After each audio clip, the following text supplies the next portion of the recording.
A new report released today shows inflation kept rising over the past month. According to this latest data from the U.S. Labor Department, consumer prices went up 3% in September compared to last year. They also increased 2.9% from August. This is a smaller increase than what many economists had predicted. The report, though, showed that gas prices also jumped 4.1% in September from the previous month, while the price of groceries climbed 2.7% higher than a year ago. The report also came out more than a week late, we'll note, due to the lingering government shutdown. President Trump recalled some Labor Department workers because these numbers are used to set the annual cost of living adjustment for the roughly 70 million people who receive Social Security. Now, for more insight about the status of the economy, we are joined this afternoon by Edward Anderson. He's a professor of supply chain and operations management for the McCombs School of Business at UT Austin. Professor, welcome back to our show. Oh, thank you for having me on. You always bring us such great insight, but we haven't checked in with you in a while. We're curious how these new inflation numbers are landing with you today. What's sticking out to you the most? Well, interestingly enough, of course, gas and food are going up. But what else is interesting is that anything having to do with human workers, restaurants, services, medical services, and so on, are also a huge driver. And that's weird because from what we can tell, and remember, there are no official jobs reports because of the government shutdown. We don't know.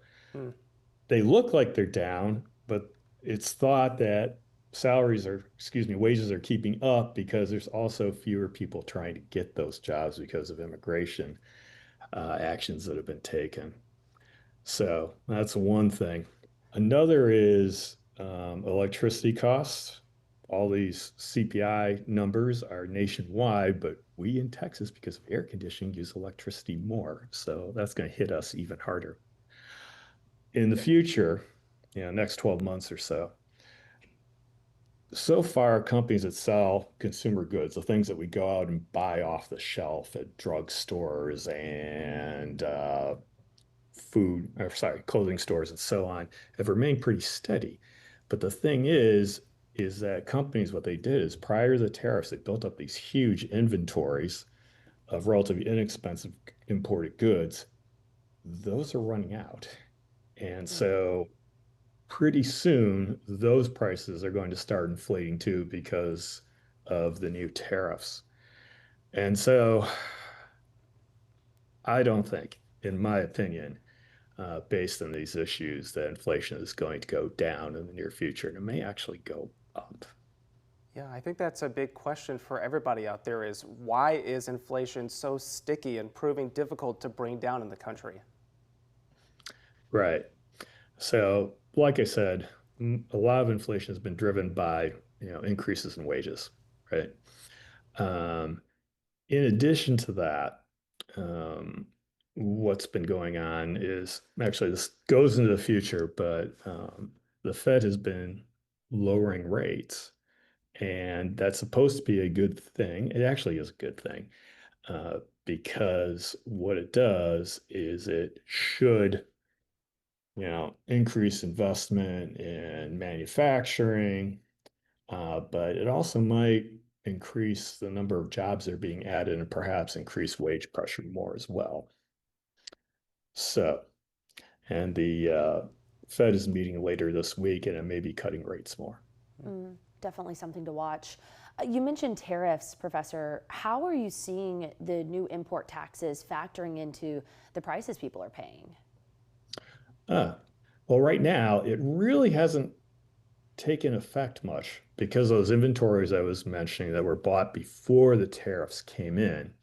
And the other thing is companies right now are willing to absorb some of those price increases.